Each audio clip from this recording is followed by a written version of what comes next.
नमस्कार साथियों, स्वागत है आप सभी का प्रैक्टिस पेपर 20 में काव्य शास्त्र का ये तीसरा पेपर है। आज साथियों ये दूसरा टेस्ट पेपर आपको दिया जा रहा है। प्रयास यही रहेगा कि आज से आपको 2 पेपर प्रतिदिन मिलते रहें। उसके लिए आपका भी सहयोग अपेक्षित है। वीडियो को लाइक करें, कमेंट करें और साथियों को शेयर करें ताकि अधिक से अधिक लोगों तक हमारी वीडियो पहुंच सके, अधिक से अधिक लोग लाभान्वित हो सकें। आइए शुरू करते हैं। पहला प्रश्न, रमणीयार्थ प्रतिपादकः शब्दः काव्यम। रमणीयार्थ प्रतिपादकः शब्दः काव्यम उपर्युक्त परिभाषा किसने दी है?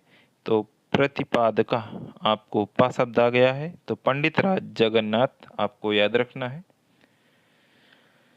दूसरा प्रश्न है, वाक्यम रसात्मकम निम्न में से असुमेलित है। निम्न में से असुमेलित क्या है? वाक्यम रसात्मकम काव्यम आचार्य विश्वनाथ की है। तद्दोषो शब्दार्थो सगुणाबलन क्रंति पुनः क्वापी। तद्दोषो दो दा है, 3 माह है, तो यहाँ पर ये मम्मट की है, बिल्कुल सही है। शब्दार्थो सहितो काव्यम, हा आ गया है, भामह का हा आ गया है। शब्दार्थो सहितो काव्यम, भामह की पंक्तियां हैं।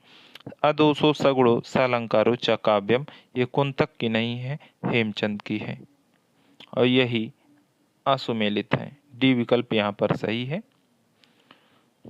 काव्य शोभाकारान धर्मान अलंकारान प्रचक्षते, अलंकार की यह परिभाषा किसने दी है? अलंकार की यह परिभाषा धर्मान यानी डी यानी दंडी ने दी है। सहसा सर्वत्र वक्रोक्तिर्नाथो विभाव्यते। सहसा सर्वत्र वक्रोक्तिर्नाथो विभाव्यते पंक्ति किस आचार्य की है? तो ये भामा की है। काव्य शास्त्र के अगर ये 600 प्रश्न हमारे साथ आप पढ़ लेंगे तो काव्य शास्त्र के जो भी 3 से 7 प्रश्न आएंगे गलत नहीं होंगे, चाहे वो भारतीय से हों चाहे पाश्चात्य हों, इन्हीं में से आपको प्रश्न मिल जाएंगे। शब्दार्थों सहितो वक्र कवि व्यापार शालिनी। शब्दार्थों सहितो वक्र कवि व्यापार शालिनी वंदे व्यवस्थितो काव्यम, यह परिभाषा किस आचार्य की है? तो यह आचार्य कुंतक की परिभाषा है।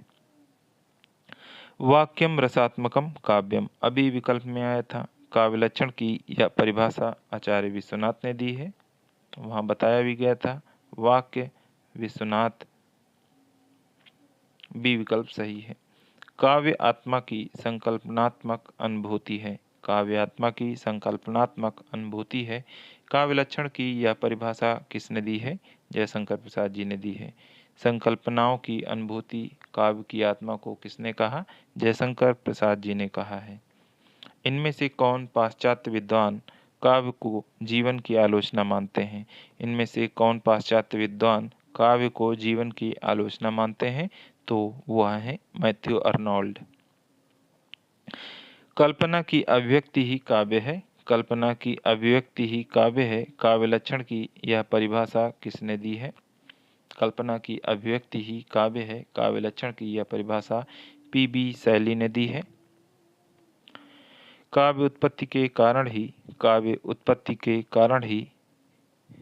काव्य हेतु कहलाते हैं। हेतु का मतलब कारण। शक्ति कवित्व बीज रूपा संस्कार विशेषा। 11वां प्रश्न है, शक्ति कवित्व बीज रूपा संस्कार विशेषा काव्य हेतु के संबंध में उक्ति किसकी है? मम्मट की है।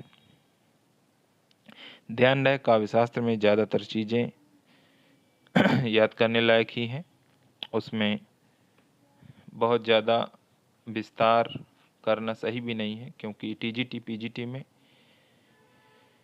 कम ही पूछा जाता है, लेकिन जो पूछा जाता है थोड़ा सा बहुत कठिन नहीं होता है, आसान ही रहता है।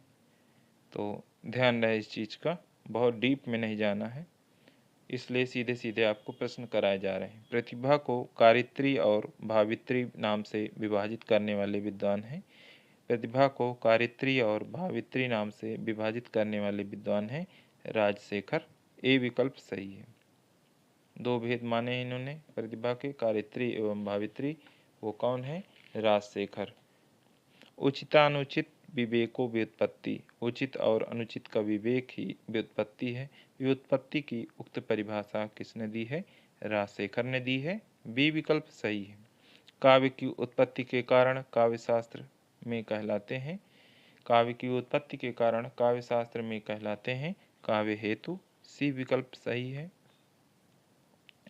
आचार्य भरत मुनि ने संकेत रूप से प्रमुख काव्य प्रयोजन क्या माना है? आचार्य भरत मुनि ने संकेत रूप से प्रमुख काव्य प्रयोजन क्या माना है? लोकहित। काव्य का प्रयोजन क्या होना चाहिए? लोकहित होना चाहिए। यश प्राप्ति तो ठीक है, ये तो हो ही जाएगा। अर्थ प्राप्ति, सिर्फ अर्थ प्राप्ति कभी नहीं रखना चाहिए किसी भी कार्य का प्रयोजन। हालांकि अब मायने बदल गए हैं, ज़्यादातर लोग सिर्फ अर्थ प्राप्ति ही मुख्य उद्देश्य रखते हैं। 16वां प्रश्न है, पुरुषार्थ चतुष्टय व कलाओं में कुशलता। पुरुषार्थ चतुष्टय व कलाओं में कुशलता, कीर्ति और प्रीति को काव्य प्रयोजन मानने वाले आचार्य हैं। पुरुषार्थ चतुष्टय व कलाओं में कुशलता, कीर्ति और प्रीति को काव्य प्रयोजन मानने वाले आचार्य हैं आचार्य भामा। बी विकल्प सही है। 17वां प्रश्न है, इनमें से कौन सा काव्य प्रयोजन आचार्य कुंतक ने नहीं माना है? इनमें से कौन सा काव्य प्रयोजन आचार्य कुंतक ने नहीं माना है? तो चतुर्वर्ग की प्राप्ति को माना है, औचित्य का परिज्ञान, अंतश्चमत्कार, केवल अर्थ प्राप्ति। तो देखिए, कोई भी सीधे खुलेआम पर ये बात नहीं कहेगा कि केवल अर्थ प्राप्ति ही हमारा उद्देश्य है। डॉक्टर भी आजकल देखिए केवल अर्थ प्राप्ति के लिए रह गए हैं, कहीं मरीज को पीट रहे हैं, कहीं बाहर निकाल रहे हैं, तो उनका कहीं ना कहीं उद्देश्य केवल अर्थ प्राप्ति हो गया है। जब सिर्फ अर्थ प्राप्ति उद्देश्य रह जाए तो समझ लीजिए कि आपकी आत्मा मर चुकी है। 18वां प्रश्न है, किस आचार्य के काव्य प्रयोजन भेद को सर्वाधिक मान्यता प्राप्त है? किस आचार्य के काव्य प्रयोजन भेद को सर्वाधिक मान्यता प्राप्त है? आचार्य भरत मुनि, आचार्य आनंदवर्धन, मम्मट, कुंतक। तो मम्मट के काव्य प्रयोजन भेद को सर्वाधिक मान्यता मिली है। सी विकल्प सही है। मम्मट ने कितने काव्य प्रयोजनों की चर्चा की है? मम्मट ने कितने काव्य प्रयोजनों की चर्चा की है? 6 की।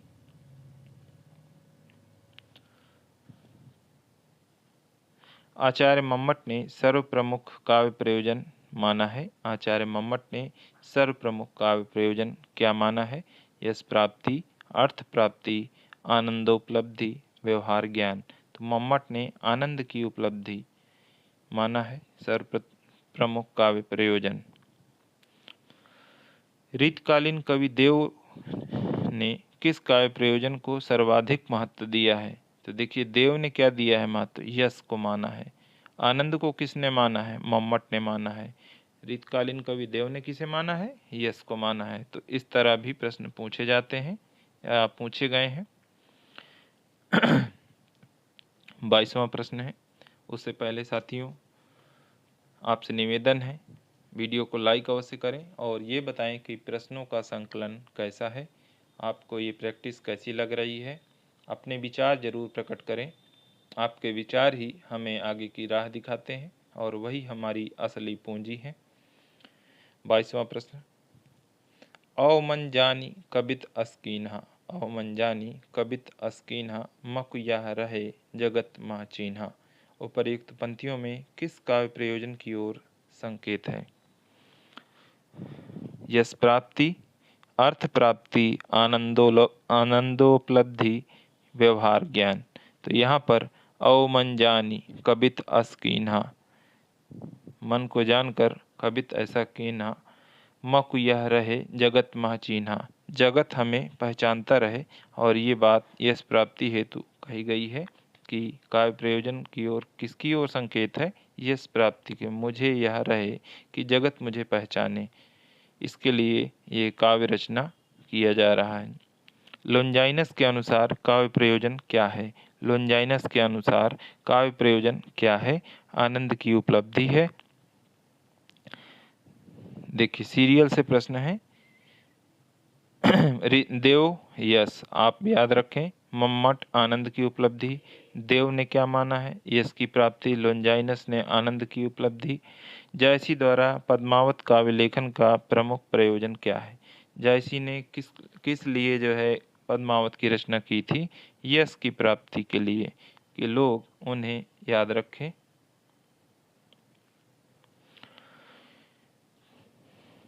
उनका यश बरकरार रहे। 25वां प्रश्न है, काव्यम यशस अर्थकृते व्यवहार विदे शिवेतर रच्यते सद्यः पर निर्वृत्ते कांता सम्मितयो पदेशे युजे। काव्य प्रयोजन की उपर्युक्त परिभाषा किसने दी है? आचार्य मम्मट ने दी है। काव्य कला भाषा के माध्यम से प्रकृति का अनुकरण है। काव्य लक्षण की उपर्युक्त परिभाषा किसने दी है? अरस्तु, कॉलरिज, वर्ड्सवर्थ, शैली। तो ये परिभाषा देखते हैं। काव्य कला भाषा के माध्यम से प्रकृति का अनुकरण है। जब अनुकरण की बात आए तो हमेशा अरस्तु आप लगा सकते हैं। 27वां प्रश्न है, उस विकल्प को चुनिए जिसमें दी गई काव्य लक्षण की परिभाषा सुमित्रानंदन पंत की है। देखिए, काव्य शास्त्र के जो तीसरा पेपर चल रहा है। 2 पेपर में आपने पाया होगा कि पहले में सामान्य प्रश्न थे, परिभाषाएं थी। दूसरे में आपने शब्द शक्ति को स्ट्रांग किया और तीसरे में ज़्यादातर यश प्राप्ति, आनंद की उपलब्धि, परिभाषाएं, कथन, ये सब हैं। तो ऐसे ही चौथा, पांचवा, छठवां है। सबसे कठिन पेपर जैसे जैसे आगे बढ़ते जाएंगे कठिनता का स्तर बढ़ता जाएगा। और और पढ़ने के बाद ये ज़रूर बताएं कि क्या आपने ऐसे प्रश्नों को पहले परीक्षा में देखा है या नहीं, मिलते हैं या नहीं, ये ज़रूर बताएं। 27वां प्रश्न, उस विकल्प को चुनिए जिसमें दी गई काव्य लक्षण की परिभाषा सुमित्रानंदन पंत की है। कविता प्रभावशाली रचना है जो पाठक या श्रोता के मन में आनंदमयी प्रभाव डालती है। काव्य वह है जो हृदय में अलौकिक आनंद की सृष्टि करे। कविता आत्मा की संकल्पनात्मक अनुभूति है। कविता हमारे परिपूर्ण क्षणों की वाणी है। तो छायावाद में भी ये कथन आता है। हालांकि छायावाद का पेपर मैंने नहीं करवाया है, जल्द ही कोशिश करूंगा कि वो उसके दोनों पेपर आपको करवा दिए जाएं। तो ये पंत जी की है, बाकी किसी न किसी ने ये परिभाषाएं ज़रूर दी हैं, तो आगे चल के आपको मिल जाएंगी, परेशान नहीं होना है। 28वां प्रश्न, निम्न में से कौन सी काव्य परिभाषा आचार्य हेमचंद द्वारा दी गई है? निम्न में से कौन सी परिभाषा आचार्य हेमचंद द्वारा दी गई है? वाक्यम रसात्मकम काव्यम विश्वनाथ। तद 200 तुरंत पढ़ते ही आप जान गए, 2 दा हैं तो 3 माँ आएंगे, मम्मट। शब्दार्थों सहितो, हाँ पढ़ते ही आपको भामा की याद आएगी। अदोसो सगुणो सालंकारो च काव्यम। चा, ये जो चा शब्द है ना, ये यहाँ से आप इसको मैच करें और इसे हेमचंद की लगाएं। 29वां प्रश्न है, काव्यम ग्राहम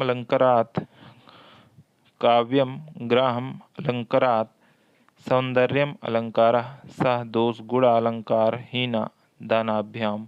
काव्य लक्षण के संबंध में यह परिभाषा किसकी है? ये आचार्य वामन की है। 30वां प्रश्न है, अंगीकरोति यह काव्यम शब्दार्थवन लंकृति। अंगीकरोति यह काव्यम शब्दार्थवन लंकृति। असौ न मन्यते कस्मादनुस्मर मन लंकृति। काव्य लक्षण की यह परिभाषा किस आचार्य की है? आचार्य भरतमुनि, आचार्य विश्वनाथ, आचार्य जगन्नाथ या आचार्य जयदेव। तो ये जयदेव की परिभाषा है। अंगीकरोति यह काव्यम, देखिए तुरंत आचार्य जयदेव को लगाइए। ज़्यादा पूरी परिभाषा याद करने की जरूरत नहीं, कुछ कीवर्ड बनाइए जैसे आपको बताया गया यहाँ पर, वैसे ही। 31वां प्रश्न है, किस आलोचक का मत है कि रमणीय अनुभूति, उक्ति, वैचित्र और छंद, इन तीनों का समन्वित रूप ही कविता है? तो ये डॉक्टर नगेंद्र का मत है। 32वां प्रश्न, सौंदर्य की लयात्मक अनुभूति ही काव्य है। काव्य लक्षण की यह परिभाषा किसने दी है? सौंदर्य की लयात्मक अनुभूति ही काव्य है। काव्य लक्षण की यह परिभाषा एडगर एलन पो ने दी है। 32 का सी सही है। 33वां प्रश्न है, छंदोबद्ध भाषा में भाव कल्पना की आनंदमय अभिव्यक्ति ही काव्य है। छंदोबद्ध भाषा में भाव कल्पना की आनंदमय अभिव्यक्ति ही काव्य है। काव्य लक्षण की यह परिभाषा किस पाश्चात्य विद्वान ने दी है? तो प्रोफेसर कोर्टहाफ ने दी है। पहला विकल्प सही है। 34वां प्रश्न है, निम्न में से काव्य हेतु नहीं है। निम्न में से काव्य हेतु नहीं है। यश प्राप्ति, व्युत्पत्ति, प्रतिभा, अभ्यास।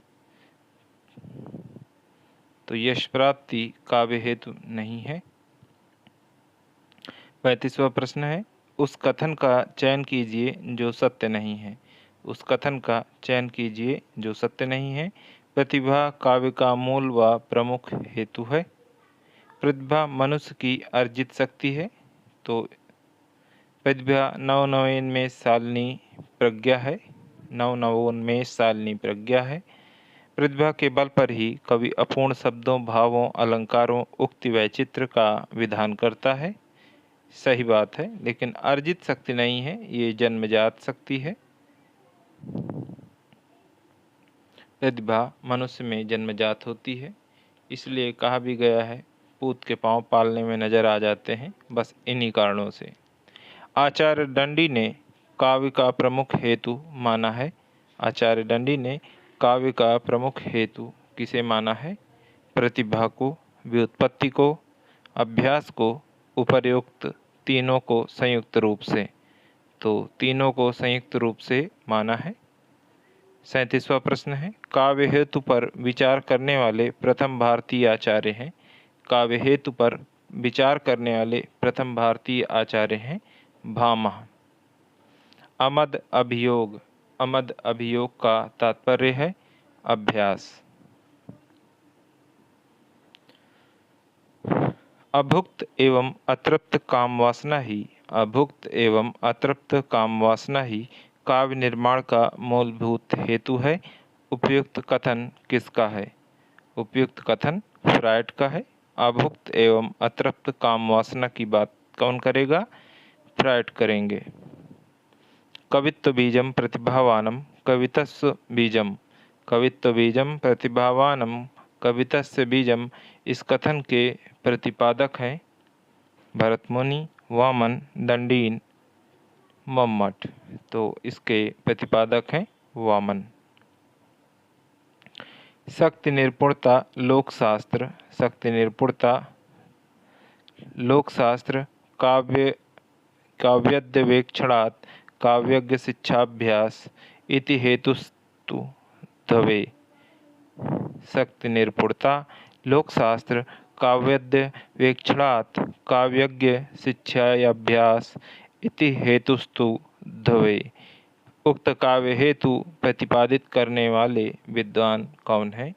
उक्त काव्य हेतु प्रतिपादित करने वाले विद्वान हैं लोकशास्त्र। शक्ति निपुणता जहाँ पर आ जाए सीधे आप मम्मट को लगाइए। काव्य शिक्षा अभ्यास तो काफ़ी लंबा है, तो कोई कीवर्ड बना लीजिएगा अपने अनुसार, तो आपको याद रहेगा। मानसिक विक्षिप्तता को काव्य हेतु मानने वाले विद्वान हैं। मानसिक विक्षिप्तता को काव्य हेतु किसने माना है? प्लेटो ने माना है। कौन सा काव्य हेतु एक जन्मजात गुण है? कौन सा काव्य हेतु एक जन्मजात गुण है? तो अभी ही बताया गया, प्रतिभा जन्मजात गुण है। किस आचार्य ने केवल प्रतिभा को ही काव्य हेतु स्वीकार किया है? किस आचार्य ने केवल प्रतिभा को ही काव्य हेतु स्वीकार किया है? आचार्य पंडितराज जगन्नाथ ने।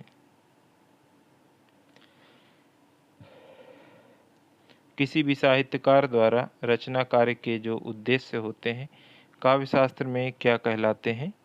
किसी भी साहित्यकार द्वारा रचना कार्य के जो उद्देश्य होते हैं काव्य शास्त्र में क्या कहलाते हैं? काव्य प्रयोजन कहलाते हैं। ईश्वरी उन्माद। ईश्वरी उन्माद को काव्य हेतु माना है किसने? प्लेटो ने। वासना के दमन। वासना के दमन की स्वस्थ प्रवृत्ति ही वासना के दमन की स्वस्थ प्रवृत्ति ही काव्य की प्रेरणा है। यह सिद्धांत इनमें से किस विचारक का है? फ्रायड का है। वासना के दमन की स्वस्थ प्रवृत्ति ही काव्य की प्रेरणा है। यह सिद्धांत फ्रायड ने दिया था। इनमें से किस विचारक ने अहम की स्थापना इनमें से किस विचारक ने अहम की स्थापना की प्रवृत्ति को काव्य हेतु माना है? एडलर ने माना है। जो अपूर्ण कला उसी की पूर्ति है। जो अपूर्ण कला उसी की पूर्ति है पंक्ति के माध्यम से मैथिली शरण गुप्त ने किसके सिद्धांत का समर्थन किया है? होरेस का। होरेस का नवशास्त्रीयतावाद। इसका समर्थन किसने किया है? मैथिली शरण गुप्त ने। इस पंक्ति के माध्यम से जो अपूर्ण कला उसी की पूर्ति है पंक्ति के माध्यम से मैथिली शरण गुप्त ने किसके सिद्धांत का समर्थन किया है? तो होरेस के नवशास्त्रीयतावाद का। काव्य प्रयोजन का सबसे पहले उल्लेख मिलता है। काव्य प्रयोजन का सबसे पहले उल्लेख मिलता है भरत मुनिकृत नाट्यशास्त्र में। भरत मुनिकृत नाट्यशास्त्र में काव्य प्रयोजन का सर्वप्रथम उल्लेख मिलता है। पुरुषार्थ चतुष्टय। पुरुषार्थ चतुष्टय की सिद्धि को काव्य का प्रयोजन किसने माना है? पुरुषार्थ चतुष्टय की सिद्धि को काव्य का प्रयोजन किसने माना है? भामह एवं कुंतक ने। डी विकल्प यहाँ पर सही है। कीर्ति प्रीति हेतुत्वात्। कीर्ति प्रीति हेतुत्वात् इनमें से किसने कहा है? वामन ने कहा है। कीर्ति प्रीति हेतुत्वात्, वामन। इनमें से किस कवि ने आत्मानुभवसार की अभिव्यक्ति को काव्य प्रयोजन माना है? आत्मानुभवसार की अभिव्यक्ति को काव्य प्रयोजन किस कवि ने माना है? नामदेव, कबीर। कबीर ने माना है। आत्मानुभवसार की अभिव्यक्ति को काव्य प्रयोजन माना है। सर्वहितकारी भावना को प्रयोजन किसने माना है? तो ये बात केवल तुलसी जी के लिए लागू होती है। महावीर प्रसाद द्विवेदी ने इनमें से किसे काव्य प्रयोजन माना है? महावीर प्रसाद द्विवेदी ने इनमें से किसे काव्य प्रयोजन माना है? तो ज्ञान का विस्तार और आनंदानुभूति को काव्य का प्रयोजन माना है।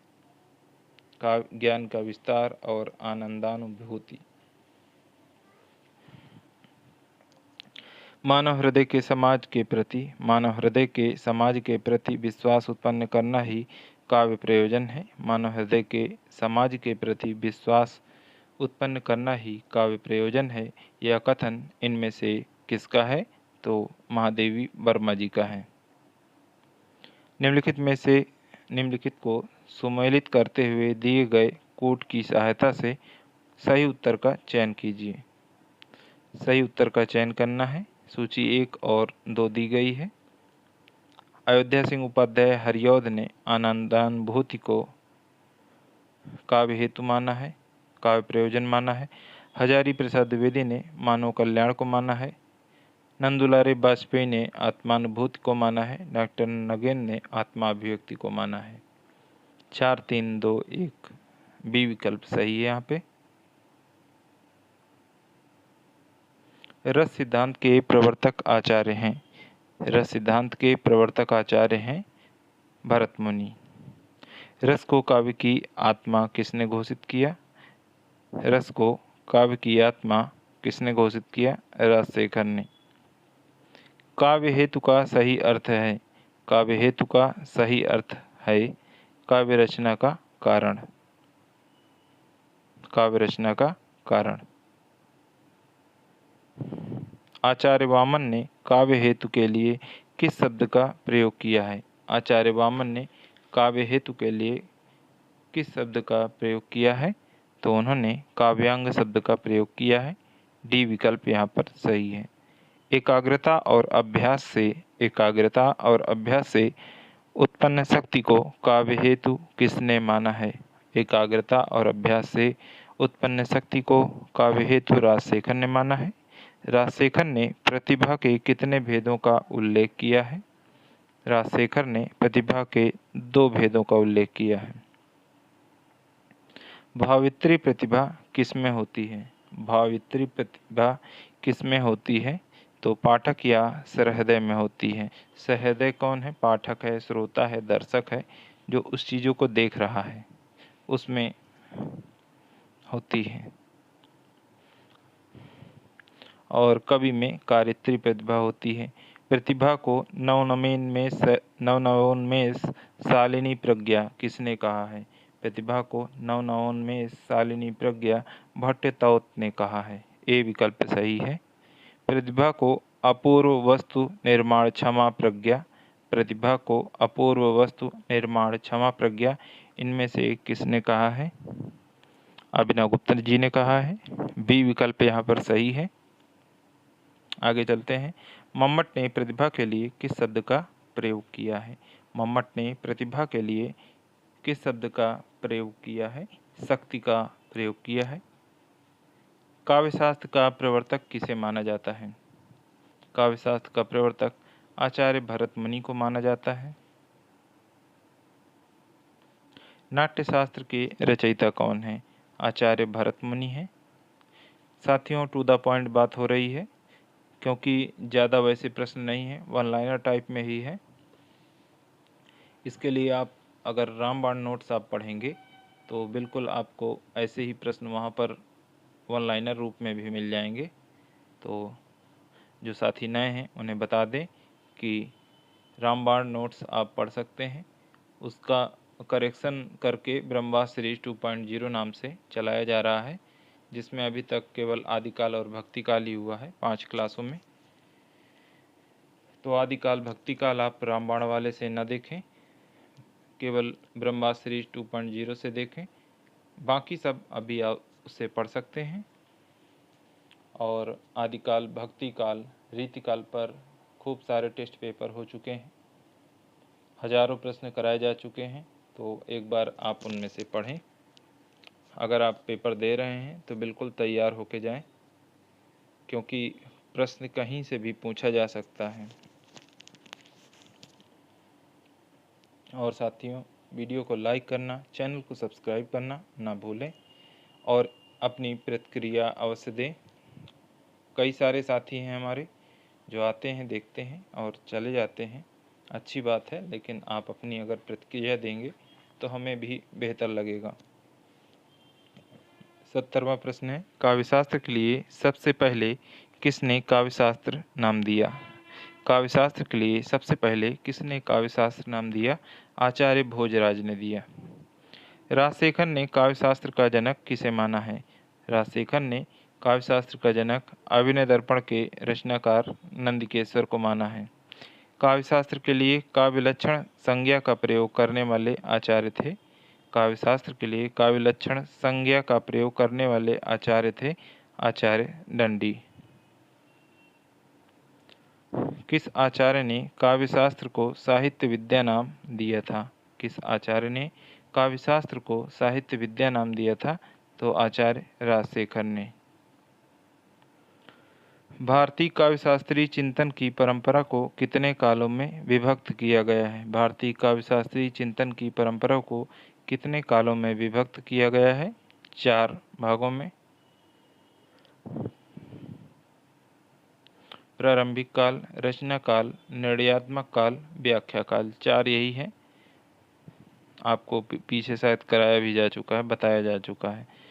भारतीय वाङ्मय का आधार कौन, जो पहला पेपर था उसमें जरूर रहा होगा डिवीजन इसका। भारतीय वाङ्मय का आधार कौन सी भाषा है? भारतीय वाङ्मय का आधार संस्कृत भाषा है। विभावानुभाव व्यभिचारी संयोगाद्रस निष्पत्ति का सूत्र किस ग्रंथ में है? विभावानुभाव व्यभिचारी संयोगाद्रस निष्पत्ति का सूत्र भरत मुनि के द्वारा दिया गया है, जो कि नाट्यशास्त्र में है। सी विकल्प यहाँ पर सही है। ध्वनि के आधार पर भारतीय काव्यशास्त्र के इतिहास को ध्वनि के आधार पर भारतीय काव्यशास्त्र के इतिहास को कितने कालों में विभाजित किया गया है? तो ध्वनि पूर्व युग, ध्वनि युग, ध्वनि पश्चात युग, 3 भागों में किया गया है। आचार्य भामा का काव्य ग्रंथ कौन सा है? आचार्य भामा का काव्य अलंकार है। भामा के काव्य अलंकार ग्रंथ पर भामा विवरण नामक टीका किसने लिखी है? आचार्य भामा के काव्य अलंकार ग्रंथ पर भामा विवरण टीका आचार्य उद्भट ने लिखी है। अगला प्रश्न है,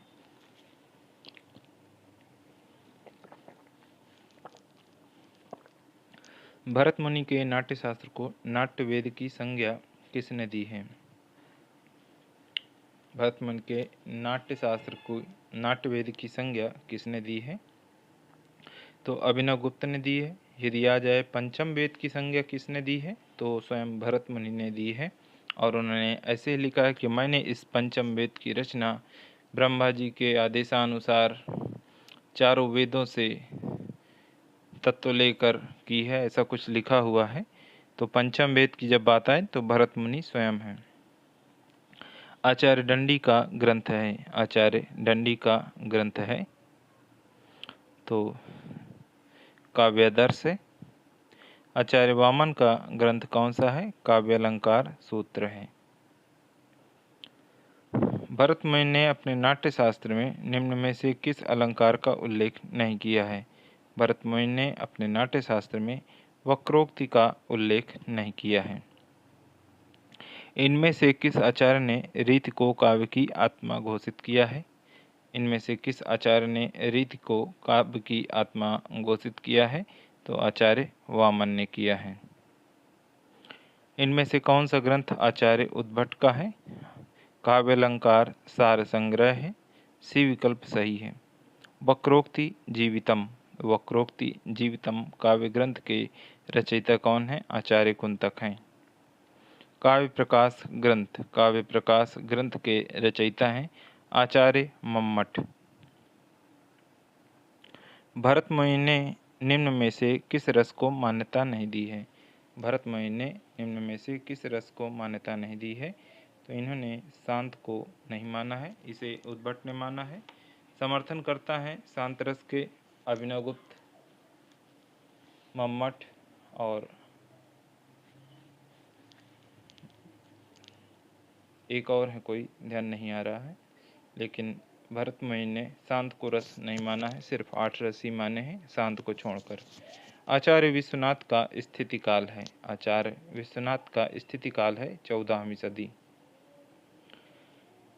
क्वेश्चन नंबर 90 है, भरत मुनि के अनुसार काव्य गुणों की संख्या है। भरत मुनि के अनुसार काव्य गुणों की संख्या है। तो अब तक आपने बहुत सारे प्रश्न किए होंगे इस पर, जिसमें बताया गया है काव्य गुण 10 और काव्य दोष भी 10 बताए गए हैं। दूसरा पेपर इसी पर बेस्ड था, काव्य गुण और दोष पर। आचार्य मम्मट की स्थिति काल क्या है? 11वीं सदी है। इनमें से कौन आचार्य बादशाह शाहजहां के आश्रित कवि थे? आचार्य जगन्नाथ। भरत मुनि ने काव्य दोषों की संख्या कितनी मानी? ये देखिए, काव्य गुण 10 हैं, काव्य दोष भी जितने गुण हैं उतने दोष हैं। हिंदी रीति परंपरा के प्रथम कवि हैं, हिंदी रीति परंपरा के प्रथम कवि हैं। तो रीति परंपरा के प्रथम कवि हैं कृपाराम। कालक्रम के अनुसार सर्वमान्य मत केशवदास, शुक्ल जी के अनुसार चिंतामणि। 95 नंबर प्रश्न, काव्यशास्त्र के लिए साहित्य शब्द का प्रयोग सर्वप्रथम किसने किया? काव्यशास्त्र के लिए साहित्य शब्द का सबसे पहले प्रयोग भर्तृहरि ने किया है। सी विकल्प सही है। साथियों, आज ये दूसरा पेपर था और इसमें 100 प्रश्न थे। सभी साथी बिल्कुल सहयोग करें, वीडियो को लाइक करें, चैनल को सब्सक्राइब करें और अपने उन हिंदी साथियों के साथ ज़रूर शेयर करें जो आगामी परीक्षाओं को देना चाहते हैं या देने वाले हैं। और एक प्यारा सा कमेंट अवश्य करें जैसा आपको लगा हो, क्योंकि आपकी प्रतिक्रिया ही हमारी असली पूंजी है। उसी के अनुसार हम आगे कार्य करते हैं। कृपाराम का ग्रंथ हित तरंगणी का प्रमुख विषय क्या है? नायिका भेद है, हितरंगड़ी, कृपाराम। देखिए यहाँ पर दो प्रश्न हो गए कि कृपाराम की रचना कौन सी है, हितरंगड़ी, और ये किस पर बेस्ड है, नायिका भेद पर। काव्य शोभा कारान धर्मान अलंकारान प्रचक्षते, अलंकार की यह परिभाषा किसने दी है, आचार्य दंडी ने दी है।